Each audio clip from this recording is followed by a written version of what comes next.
não parar, não precipitar e não retroceder. Então dizer para esse cara, sabe quando nós vamos parar? Nunca. Nunca na sua porca vida. Né?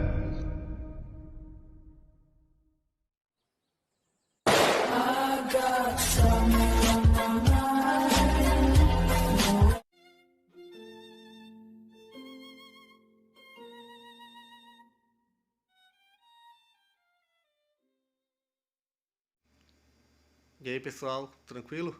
Então vem aqui antes do vídeo começar, pedir para vocês se inscreverem, quem não for inscrito, compartilhar, curtir, comentar. Quem puder seja membro do canal, que isso ajuda bastante. Tem também o link do Apoia-se. Quem puder ajudar nosso canal e apoiar financeiramente vai ser muito bem-vindo. Mas o mais importante é transmitir o conteúdo e os conhecimentos do professor Olavo de Carvalho para mais e mais brasileiros. Então compartilhe e ajude aí nossa causa. Muito obrigado a todos os membros, apoiadores do canal. Fico muito feliz. Tenho certeza que a gente está no caminho certo. Então fiquem com o vídeo e até mais. Valeu! Então, à medida que a igreja recua na sua formação da opinião, apesar dos esforços monstruosos da ordem, da Companhia de Jesus, para restaurar uma intelectualidade, esforços que deram errado por um motivo que talvez outro dia eu explique, começam a surgir o quê? Os clubes de debates. E esses clubes de debates, eles não têm poder, eles não podem lavrar uma sentença judicial, eles não podem mandar uma pessoa para a cadeia, eles não podem tirar o emprego do sujeito. Eles só podem aprovar ou desaprovar. E espalhar, então, na sociedade, um sentimento de aprovação, de louvor ou de repulsa. E este foi o fator decisivo na Revolução Francesa. As obras do grande historiador Augustin Cauchy, todas versam sobre isso. O historiador ficou meio esquecido no muito tempo. Agora os caras perceberam que o cara acertou na mosca. Então, mas o que provocou a Revolução Francesa não foi propriamente a conspiração de Frederico II com 2 ou 3 intelectuais. Não, isso estava lá também. Não foi assim a maçonaria. Não, isso também estava acontecendo dentro da maçonaria. Não... O fator decisivo foi que muitas sociedades esotéricas que existiam antes, algumas de tipo maçônico, se transformaram em clubes de discussões e, portanto, se transformaram no grande formador da opinião pública. Até que aos poucos foram criando uma atmosfera hostil ao rei, à religião, à ordem antiga, etc, etc, etc. Eu perdi por que a igreja perdeu espaço como formadora de opinião. Eu também não sei por que perdeu. É difícil dizer o porquê, só pode dizer o como. A gente observa que, a partir de um certo ponto, a igreja se envolve na disputa de poder temporal.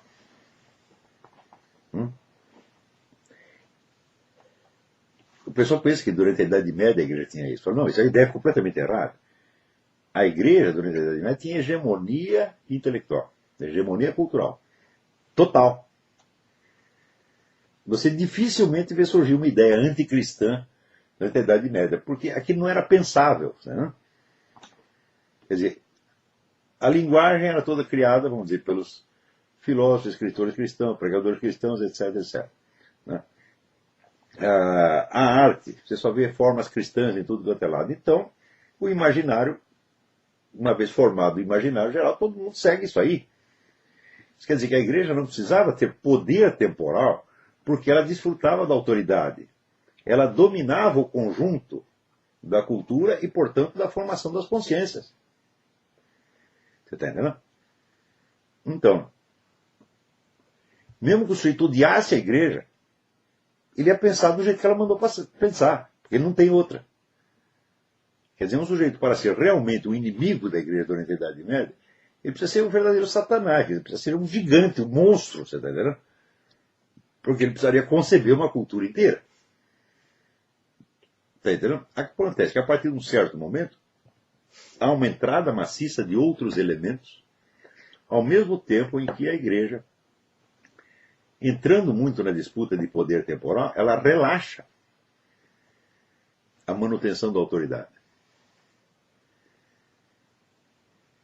Entendeu? Então, por exemplo, os grandes debates que surgiram, vamos dizer, com o advento da ciência física moderna. A igreja assiste a tudo isto. Mas ela tem a hegemonia, ela é capaz de fazer aquilo trabalhar para ela? Não.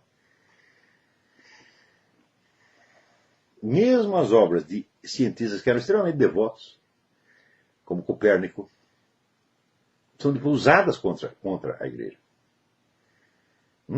Mesmo as descobertas de cientistas que eram católicos e que eram sacerdotes se voltam. E aos poucos, os próprios católicos acabam pensando de maneiras que são contrárias à igreja, mas eles não sabem que são contrárias. Descartes é um sujeito tão devoto que ele fez uma promessa a Nossa Senhora de Loreto que ele ia subir de joelho a escadaria da igreja de Nossa Senhora de Loreto se ele descobrisse tal coisa. E quando ele descobriu, de fato foi lá. Você não vai negar que o sujeito é devoto. No entanto, na hora em que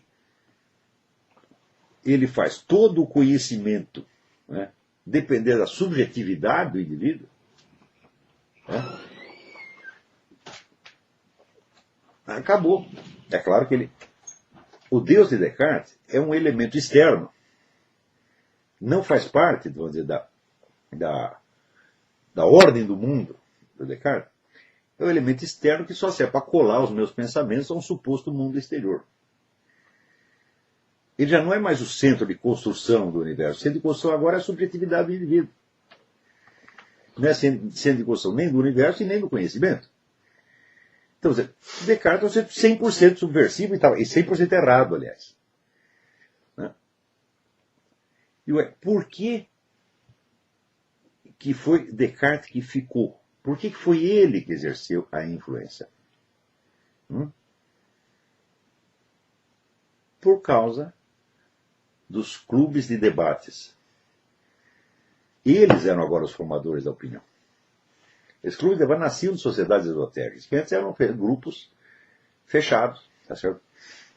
De heréticos, que praticavam lá suas coisas, como entendiam, mas não tinham uma essência pública.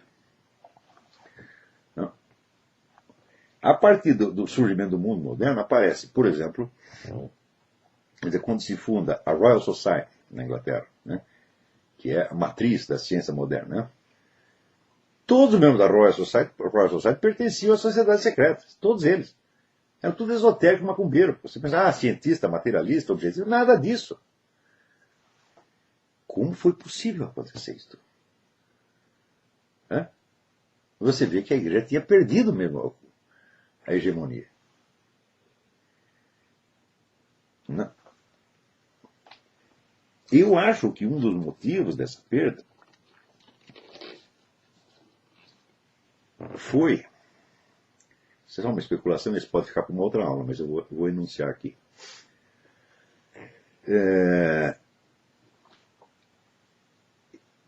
Quando você lê Santo Tomás de Aquino, você vê que ele ainda tinha interesse muito profundo em assuntos que depois se tornaram esotéricos.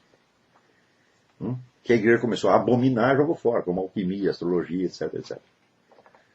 Para Santo Tomás, tudo isso ainda era um assunto muito importante. Mais tarde, diz o pessoal da igreja abomina tudo isso e não quer ouvir falar nada disso. Agora, as sociedades esotéricas, elas pegam para elas, e elas são detentoras de um conhecimento que pode ser equívoco, pode ser nebuloso, pode ser confuso, mas que trata de alguma coisa real. Essas sociedades esotéricas, por sua vez, se automultiplicam sob a forma dos clubes de debate. E os clubes de debate proliferam por toda parte e criam o que hoje chamam clima de opinião. Quem criava o clima de opinião antes era a igreja, agora são os clubes de debate. E depois via a mídia, etc, etc. Oi. Alguém dentro da igreja, na época da formação dos clubes de debate, quando esse clima novo, como os clubes já estavam formados, já tinha esses novos centros de autoridade, a igreja estava consciente desses centros de autoridade? Eles não claro que sabiam que existia. Aqui é uma pergunta se a igreja estava consciente da existência desses clubes de debate. É claro que eles sabiam que a coisa existia, mas eles não estavam entendendo o processo. Eu dou como exemplo disso o próprio Abade Barroer. Entendeu? Que ele, vamos dizer, buscando encontrar as causas da Revolução Francesa, ele tudo remete a uma conspiração de 4 pessoas. Entendeu? Eu digo, mas claro, essa conspiração existiu, certo? Mas ela não pode explicar tudo. É um processo imensamente maior. E vamos dizer, uma espécie de sociologia desses clubes de debate só veio aparecer no fim do século XIX com Augustin Cauchat. Um pouco antes, o Hippolyte Taine havia arranhado esse assunto no livro A Origem da França Contemporânea. Mas o primeiro sujeito que entendeu o que aconteceu foi Augustin Cauchat, no fim do século XIX, quer dizer, um século depois da Revolução. Isso quer dizer que as transformações sociais estavam acontecendo, a igreja não estava acompanhando. Ela estava ali que nem barata tonta no meio. Ela era um poder a mais, participava de todo o conflito de poderes e não tinha mais, vamos dizer, aquele controle do horizonte cognitivo, aquele domínio do horizonte cognitivo, domínio do espaço aéreo, como tinha antes. Então você vê claro que isso aí foi uma espécie de uma queda de nível intelectual. Você vê, na época de René Descartes, havia algum grande filósofo escolástico capaz de discutir com ele, desmantelar aquela coisa? Não tinha.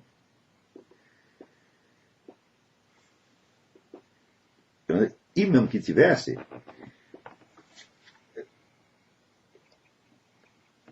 a opinião que acabou ficando como importante foi Descartes, Newton, etc, etc.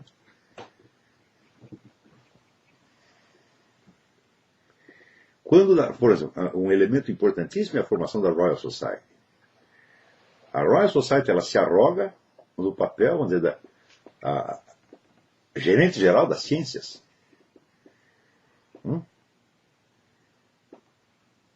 Escondendo todo o lado, a inspiração esotérica que tinha por trás de tudo isso. E criando este mito da ciência moderna. Você vê, por exemplo, Newton tinha toda uma teologia pessoal que era antitrinitária. Ele negava a trindade, ele negava a divindade do nosso Senhor Jesus Cristo, e ele criava uma espécie de monoteísmo absoluto de tipo islâmico.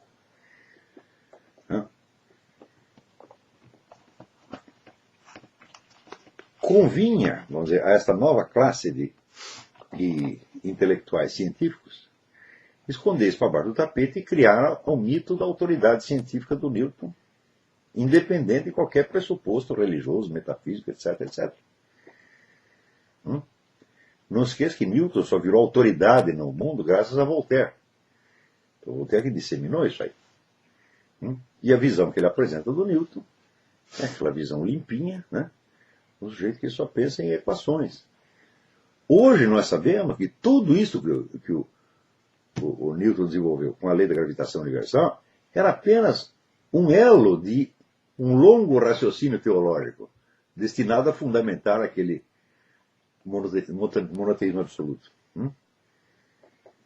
E também nós sabemos, vamos dizer, que as leis de Newton não tinham o alcance universal que ele deu. Era apenas um instrumento descritivo adequado para certos aspectos da realidade. No entanto, Newton é colocado quase como fosse o inaugurador de um novo mundo, é uma nova revelação. Teve Jesus Cristo e depois teve Newton. Então, isso mostra, vamos dizer, a igreja perdendo o controle. E, frequentemente, olhando essas novas descobertas da ciência com um respeito indevido. Está compreendendo? Então, não podemos esquecer que a própria igreja forneceu muita gente para esse exército dos formadores de opinião. Quantos padres não tinha ali no meio? Então, quando eu falo de intelectualidade, você precisa ver que a função eminente da intelectualidade não é tomar o poder, não é participar da política, e nem é ficar bonitinho em casa tratando de assuntos apolíticos etéreos. É criar a atmosfera geral da cultura.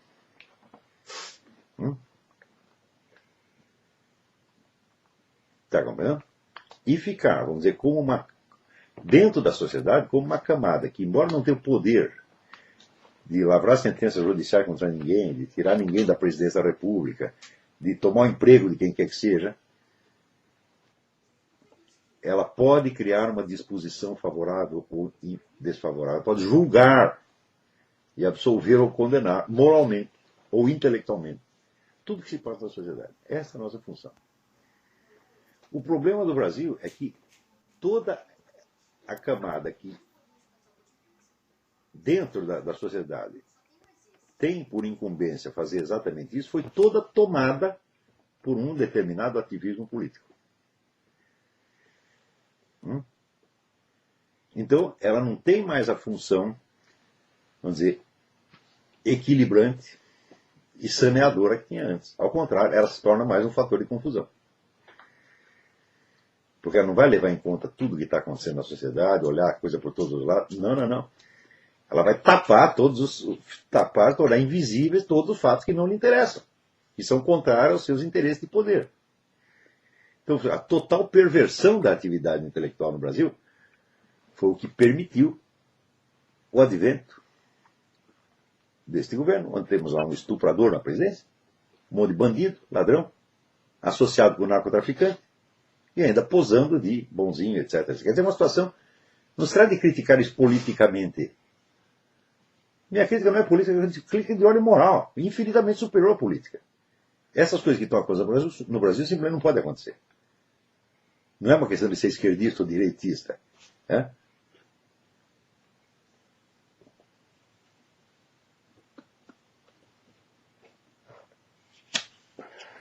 Se você pensa, mas é que toda essa degradação moral é só da esquerda, ora, vejam os problemas que eu tenho tido com esses moleques católicos, entre aspas, e vocês vão ver. Quer dizer, a esquerda está totalmente corrompida e a direita também. Então, por isso que eu digo, a primeira alternativa é restaurar uma intelectualidade e ocupar um espaço. E criar, então, essa espécie de tribunal sem polícia, onde as pessoas são julgadas e condenadas moralmente ou intelectualmente. Tá certo? A nossa função é formar esta camada. Essa camada não precisa ter muita gente. Né? Eu digo, sinceramente, que se dos 1000 alunos que nós temos, 100 conseguirem produzir obras importantes, nós já criamos outra hegemonia só com isso. Quer dizer, você puxa para si, por mérito, você puxa para si a autoridade intelectual. A autoridade intelectual é o seguinte, você não precisa ter poder. Que poder tenho eu, meu filho? Não tenho poder, não tenho dinheiro, não tenho coisa nenhuma. Né? Mas eu falo, as coisas, a universidade brasileira inteira treme nos alicerces. Porque eles não têm autoridade. Né? Eu digo sinceramente para você, eu sozinho, com o que eu já fiz, eu tenho autoridade suficiente para impugnar a validade de todas as faculdades de filosofia no Brasil. E vocês não valem nada, vocês são todos vigaristas. Vocês não têm autoridade nenhuma para diplomar um filósofo. Como vocês ousam diplomar um filósofo? Como quem não é filósofo pode diplomar outro filósofo, meu Deus do céu? Isso é um escândalo. Isso é uma vigarice tão grande quanto o mensalão. Você vê, o Paulo Giraldelli tem diploma de filósofo. Para ele dizer que o Michael Jackson, né, é o grande pensador americano dos últimos tempos porque ele inaugurou uma nova linguagem dos quadris. Quer dizer, a coisa...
Chegamos a mais um final de uma aula, de um vídeo. Espero que tenham gostado. Quem não se inscreveu ainda, se inscreva, compartilhe, comente. Ajude o nosso canal, apoie, seja membro. E ajude o nosso canal a chegar a cada dia a mais brasileiros que precisam muito do conhecimento do professor Olavo de Carvalho. Então é isso aí, fique com Deus, até o próximo. Valeu! Então é isso aí, pessoal. Que é o nosso canal. Que são alguns livros que eu já li. A maioria foi doação, mas alguns eu adquiri, professor Olavo de Carvalho. Alguns livros se perderam aí que eu emprestei. Professor Alexandre Costa. A Bíblia Sagrada. 10 lições sobre Karl Marx.